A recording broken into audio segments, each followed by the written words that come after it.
Nityanandam. I am Srinidhi Mayaditananda for NTV News live from Dhyanapidam Ashram, Bidadi. It's Saturday, May 7, 2011. The headlines: Morning Satsang on topic. Today's subject: Conquer Space and Time. In Miracle News, a devotee in Bangalore gets laddu, an Indian sweet, on Swamiji's padukas. And in Toronto, Kumkum found on Meru, energized by Swamiji. Maheshwara Puja conducted at Ashram. N effect and amazing health recoveries. In N Vedic tradition, Gurukula. And in N success, Extemporary public speaking. Now for the main news. In today's morning satsang, Swamiji spoke on the topic Conquer Space and Time. In this sutra, Patanjali expresses greatness of the earlier samyama to go beyond time. If a child is taught this truth, that time is a lie, you wake up along with sun, body rises, go back to sleep when the sun sets. Not only will you create human beings who will live 300 years, you will create human beings who live. It was an amazing talk, you must watch. Charakam, that is the keyword, means crossing, going beyond. Just by the self-inspiration, going beyond. The tradition of mother worship. Devi is named as Tara, shows the way, shows the path, shows the enlightenment. We don't need stress-based life for infrastructure. We just need training-based life for infrastructure. Unfortunately, non-passions and sadism has become the largest practiced religion by the power-hungry rulers of the planet Earth. Please understand. By the time you became a ruler, you would have been beaten by hundreds of people, if not thousands. By being beaten by thousands of people, illogically, you also tend to develop a mental setup. You can beat anybody. There is no such rule, regulation based on compassion. There is no such cosmic law which governs based on non-violence. You evolve a kind of a mental setup, might is right. Understand? The concept of time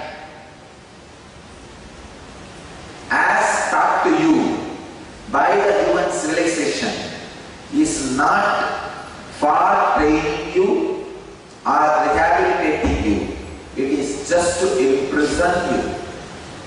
It's based on high quality of sadism, or I can say, rather I will use the word, low quality of sadism. We need to evolve a kind of a training system which we can do only by working with kids, by teaching them. Time is a myth. All our gurukuls should avoid using watches. When you train the kids in this way, you will train them for infrastructure, but without creating stress in them. See, I am not saying don't create infrastructure. All I am saying is you don't need to take out your bones to create a pillar for a building. If you miss the morning satsang, you can watch it again on NTV at 8 p.m. Indian Standard Time. The discussions are also available as downloads on our website nityananda.org. In Miracle News, we got a report from a devotee in Bangalore saying they did Pada Puja yesterday and got Swamiji's footprints from the ashram. The next day, they saw something on the footprints. When they tasted it, they realized it is laddu. For those of you who don't know what a laddu is, it is a delicious Indian sweet which is made as prasad in the famous Tirupati Venkateshwara temple. Swamiji has been recently blessing devotees, saying he would teleport laddus from Tirupati for them. Also, we got pictures from another devotee in Toronto who had kumkum materializing on the Meru that she had gotten blessed by Swamiji in December 2009 while she was attending the Inner Awakening program in the ashram. Being a devotee of Satya Sai Baba, she was feeling distressed about his physical loss. She said she did N-Kriya with deep gratification, and when she was done, she saw kumkum appearing on the Meru. She says she felt great comfort and bliss, and her distress vanished. In other news, we had a Maheshwara Puja conducted at the ashram today with Swamiji himself presiding over it. The Maheshwara Puja was conducted for a peaceful passing over of a devotee. Swamiji beautifully said that Maheshwara Pujas are conducted as a celebration on the death or birth or any other occasion, because in the Vedic tradition everything is considered as auspicious and a cause for celebration. वर्षिणीं भगवतीं पुरुषोत्तमयोगो नाम पञ्चदशमार्च अनुबन्धीनि मनुष्यलोके न रूपमस्येह तथोपलभ्यते द्वन्द्वैर्विमुक्ताः सुखदुःखसंज्ञैः गच्छन्त्यमूढाः परीश्वरः यस्माक्षरमतीतोऽहम्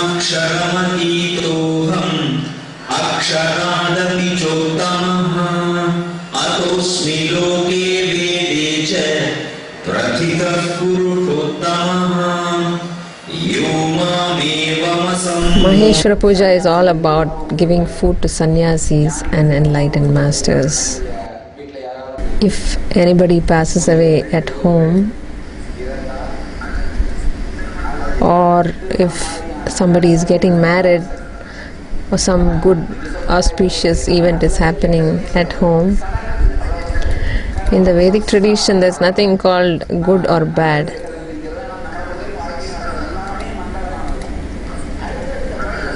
Everything is auspicious. Everything is a celebration. It's just the next step in your life. Just like how you change your clothes, we change our body, that is all. Death is just like changing clothes. That is why even if it is a marriage or a death or good or bad, whatever is happening in life, we give food to sannyasis. That is our tradition. Because the sannyasis have sacrificed their life to serve the society, the same energy that operates this world is operating through their body. They don't have any individual desire or comfort, so the cosmic energy operates through their body. When you give food to them, it reaches the Prapancha Shakti or the existential energy.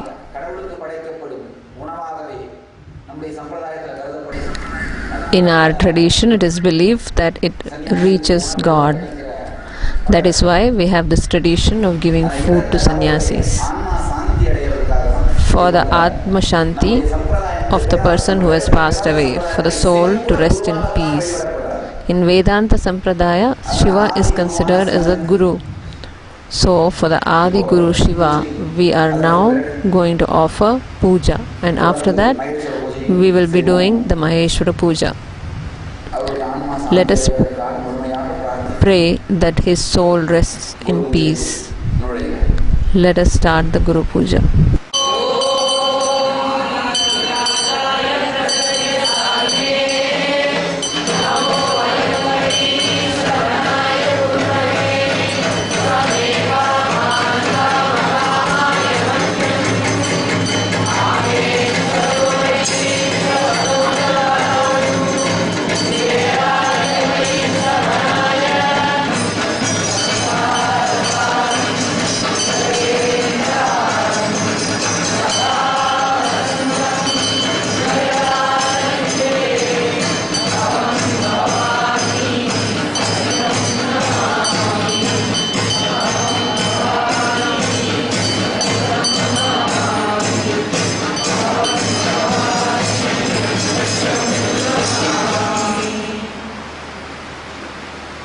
Also, tomorrow being Sunday, Swamiji will be conducting the NFX Satsang special, How to be Spiritual and Wealthy. I am sure this one will also be an eye-opener.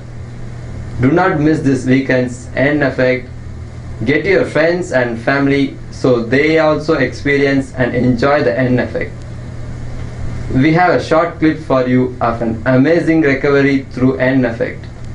Let's watch it together.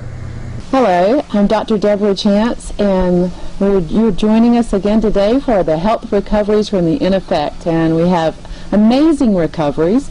Today we have Sarvasmarana Nithya, and Sarvasmarana is going to talk to us about depression. Now, what we really need to find out with depression is, how do you know that you have depression? What are those symptoms of depression? How did you know you had it? It feels like having a heavy blanket over you, or a dark cloud. There's just like this heaviness and lethargy all the time. Just no life. No life. No life. So, and there's a lot of sleeping Yes, involved I used to sleep so much. with depression, and a low mood or a feeling of not having enough energy to get out of bed or to go to work, and a little bit of anxiety perhaps that goes along with it. So how did you know you had depression, and how old were you when you first noticed it?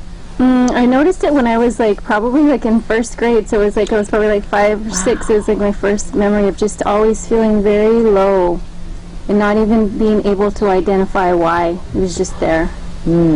So, and did this run in your family? Was this a hereditary type of illness? Yes, my dad had it. Okay. And you were telling me earlier that you learned from Swami Nithyananda something about depression and how the biological marker, how the DNA is involved in that?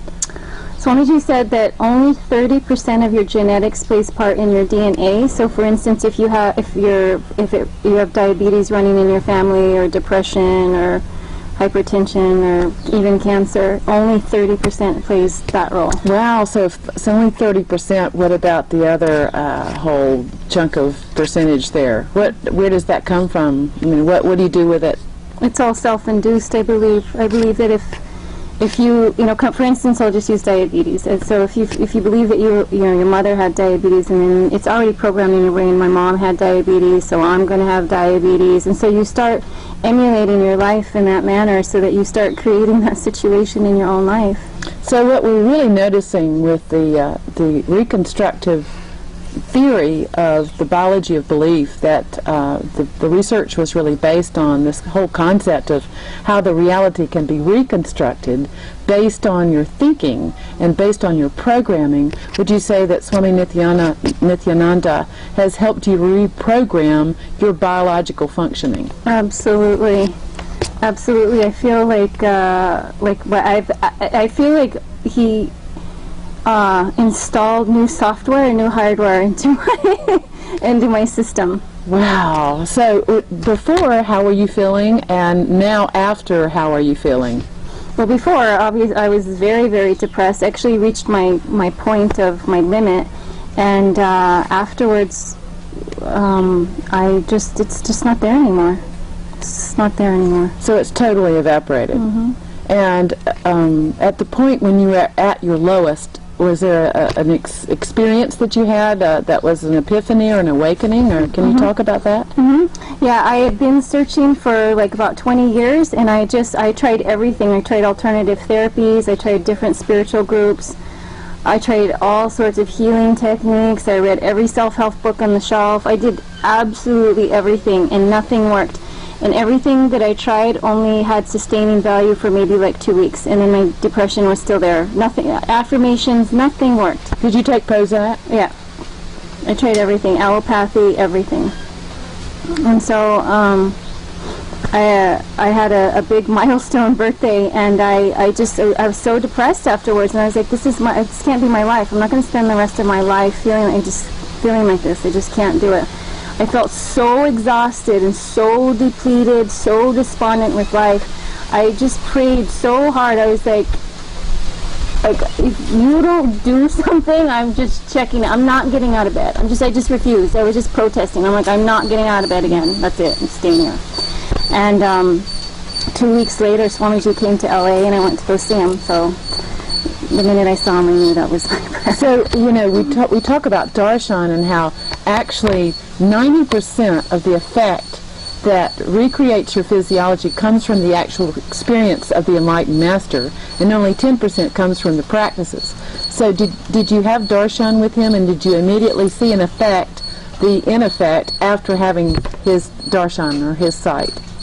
Yes, I would say that usually, like if I'm having a day of being low, and just actually being in his presence, for myself, it's as if everything just melts. All my pain, all my worrying, everything just completely disappears in his presence. It's just gone.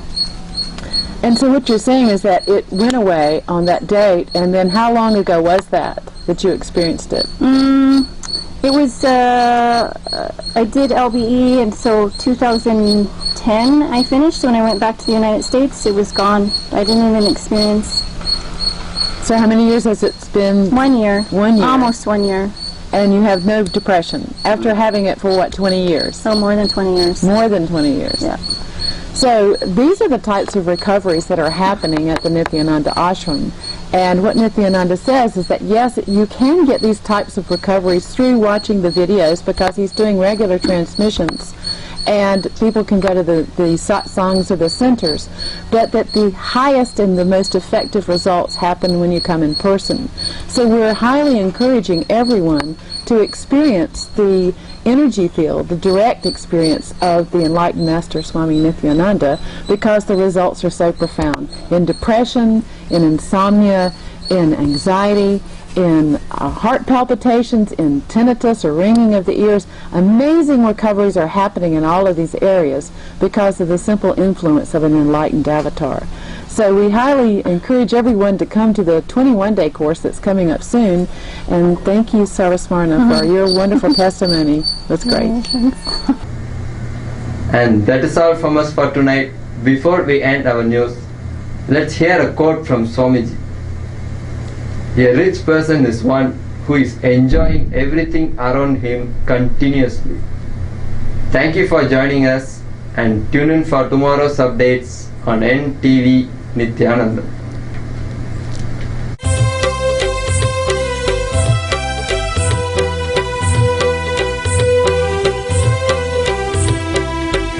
Nithyanandam. Welcome to a new episode of Vedic tradition. Today we would like to start a discussion on Gurukula. Gurukula means it is something like an ancient form of the modern school.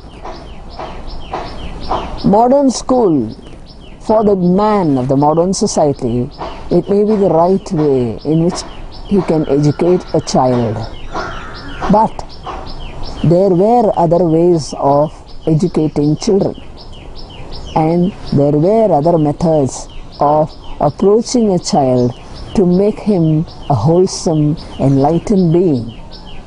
The Vedic tradition is very rich in this aspect, because right from the Vedic times, the child, as soon as he is 7-year-old, till the year of 7, the child depends on the parents, and he needs the company of the parents.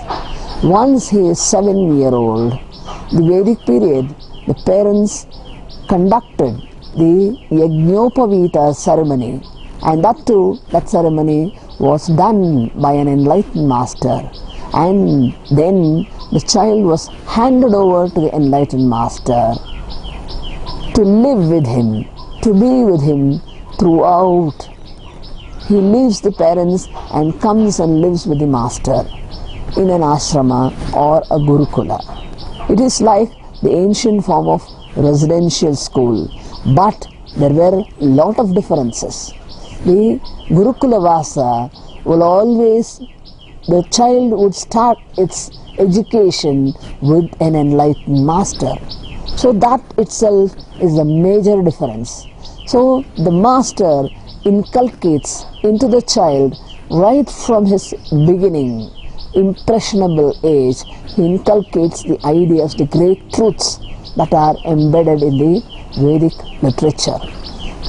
The child is made to grow up with a very fit body, training the body through yoga and training the mind through meditation, and training the mind through giving the truths, the great truths in a simple manner, slowly, little by little, and making them become integrated by making them do meditations.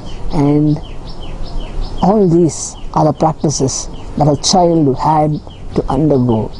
And one more very important point was that there was no competition. In a Gurukula, there is absolutely no competition. And children from all stratas, it may be a king's child or a washerman's child, all of them will be together. There will be no distinctions, no class differences, and all of them would be put through the same system of education. And each child's development is customized and developed. That is one of the major differences from a Vedic Gurukula to the modern day Gurukula. Each child's development is taken care of because it is the need of the society to have enlightened beings as the future citizens. That was the aim of Vedic Gurukula. Modern days, the modern society is so fast-paced that we have made life in a school something of a hell to a child, because right from his beginning, you go to any main cities, you would find there is such a lot of competition just to make the child admitted into a school of their choice. It is almost impossible. And later, after they enter into the school, the competition is so rough on the child. The psyche of the child suffers because he has to fulfill expectations of his parents, of the society, of everyone around him, but he is not able to fulfill his own. In a Gurukula, the child will be given the absolute freedom to flower in his own dimension, because none of the subjects are taxing on the mind or the body or the inner space. It is almost like a way of life. The master makes the great truth a way of life, and therefore the child's biomemory itself gets imbibed in the Vedic truths. That was the way in which an enlightened master educated every child. Up to the age of 14, up to the age of 21, they would be with the master, but then by that time many would have become enlightened because of the clarity. And each person who comes out of the school is an excellent citizen, an enlightened being. This is what is described in the Taittiriya Upanishad, Shikshavalli, which describes and the pattern in which education is to be given, and how in the graduation the master blesses the student to be a beacon light to the society. That was Gurukula. And today there are a few enlightened beings who have made a sincere attempt to revive the Gurukula system of education, wherein the child's biomemory has no stress in it, and every thought that occurs is spontaneous, and every thought is clear. The child is clear in his vision, and he is spontaneous. He has no stress on his body. That is how childhood has to be, and only a Gurukula system can give the independence for the child to flower on his own. So let us give a hand to those masters who are bringing forward the Vedic system of education for the children of the future, because they will be the enlightened masters who will guide this planet Earth through the tough phase and raise the higher, the conscious state of the whole planet Earth for the future. Nityanandam.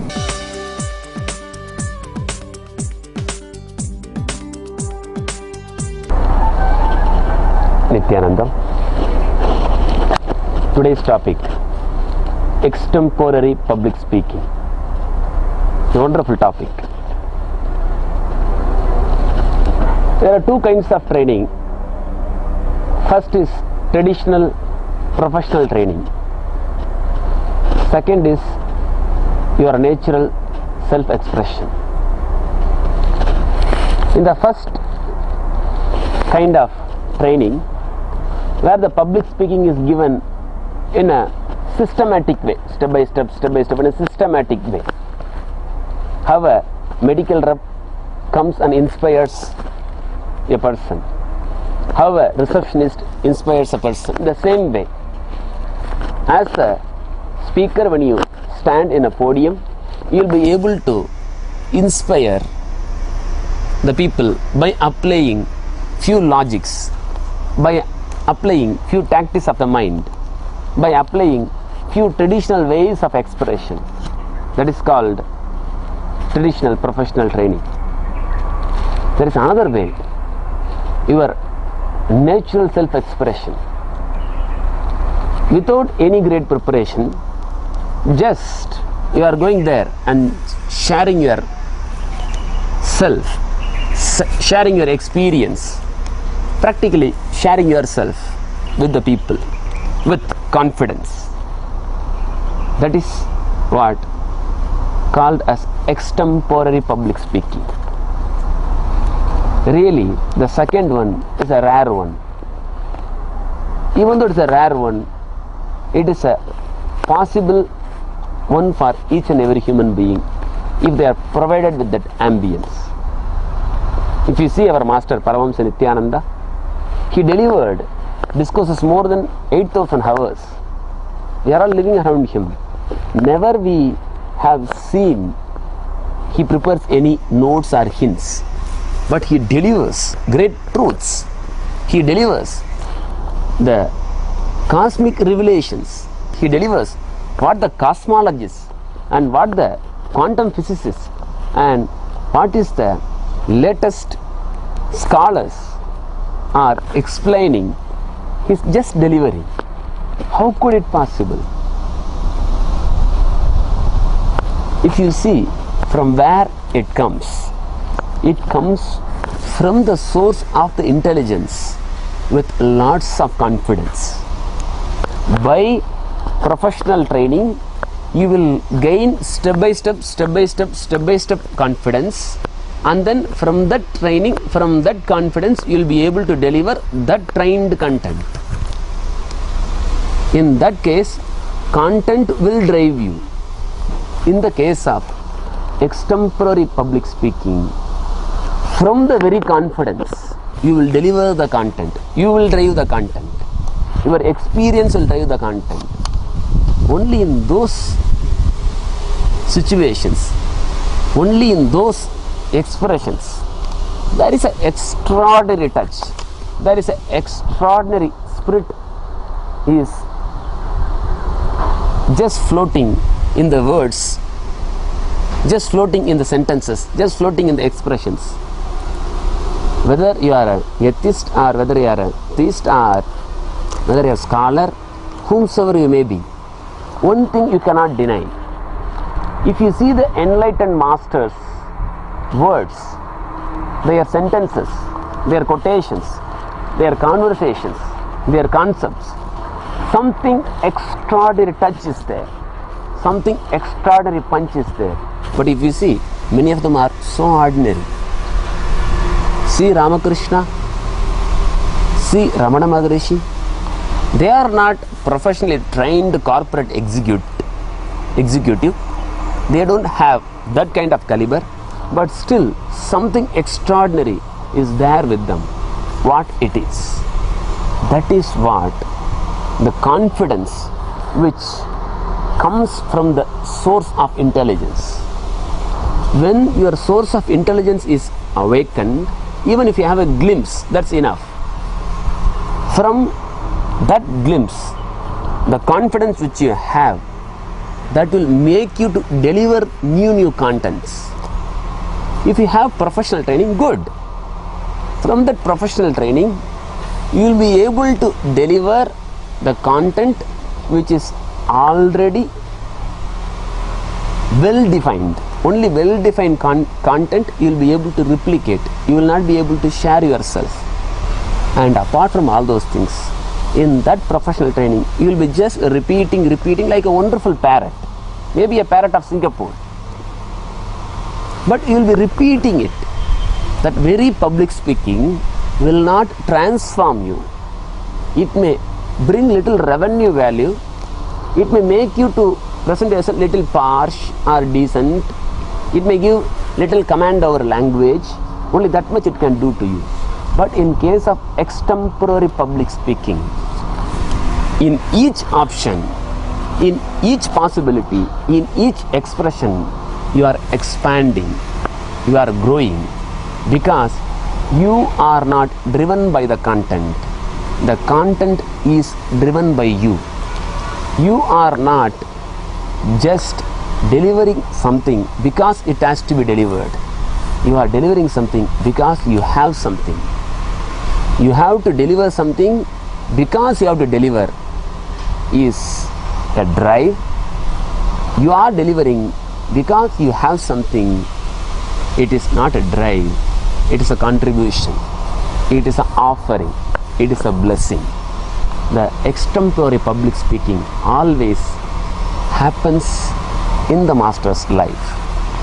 See, the great Vivekananda, his first discourse which he delivered in Chicago, he didn't prepare properly. Whatever he prepared, it didn't work also. And he was waiting. When the chance came, he just spoke extemporarily because he had a source of intelligence, his master, Ramakrishna Paramahamsa. He was the source of intelligence, and from that source of intelligence, he had a great confidence.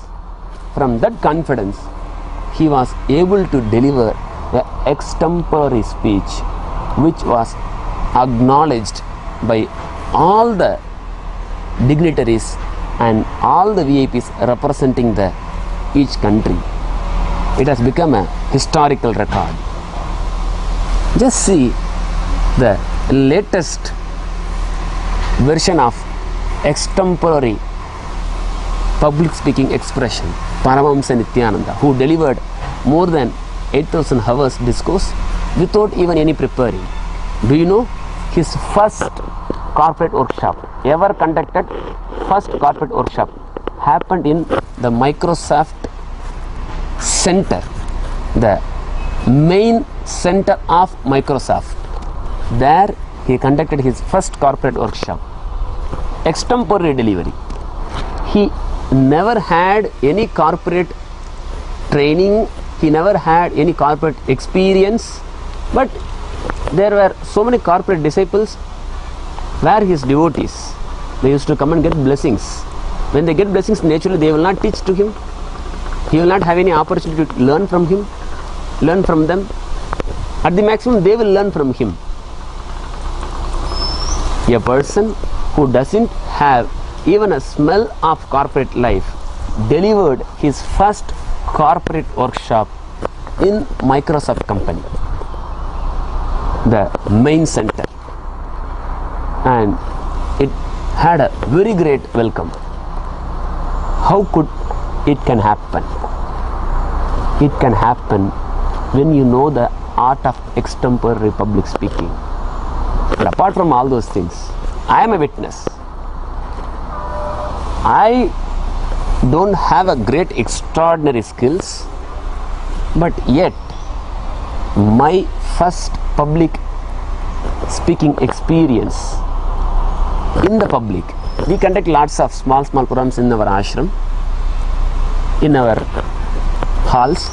Apart from this, the public performance, my master made me to the public performance to 2000 students, college students, not the matured family people. For with the matured family people you can talk nicely, because they will be more receptive, they will be more listening in nature, they will be more calm in nature. But if you see the college boys, oh God, the way they play and the mischiefs which they express with the professors, you can't manage. And especially when you go and represent yourself as a spiritual person, and especially as a sannyasi with bald head, and not having the corporate code, this, that swish, that English, without that, when you go and present, naturally you are a buffoon in front of them. And that was 4 days class. For 4 days class, I supposed to deliver the class for 2000 students. That was my first public performance, which master made easily possible. I didn't have any formal training. Even in our ashram, we have a formal training called Acharya training.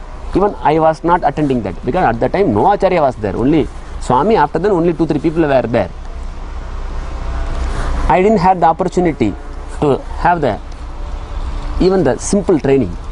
Just his one word, go and take, made it possible. And 4 days successfully the class went. Not only it successfully went, all the students participated with lots of curiosity and intensity, and finally they felt and shared how deeply they got touched by that 4 days class. How come all these things happen? It happened because I had a source of intelligence, my master Paramahamsa Nityananda, and from him what the confidence I have, that is a source material. Once you have that source material installed, from that just the content will get delivered. The content will just come out from that very source. If you give little opportunity for you to have that experience, here we are making that possibility for you. If you help us to help you, surely that confidence can be installed inside you, because the live master is alive in the body. When the master is alive in the body, this transmission can be done very easily. Here we have proper workshop for the extempore public speaking. If you really want to come out from your public speaking fear and want to perform lots of performance in your life, and want to be a leader and want to be a successful personality in your life, here the great opportunity is waiting for you as a workshop called Extempore Public Speaking. Come, attend, experience and radiate the ultimate intelligence from your confidence. Get the confidence which is the backbone of the life from this course and share with many. I welcome you all on behalf of Dhyanapida to have this great experience called Extempore Public Speaking. Thank you. Nityanandam.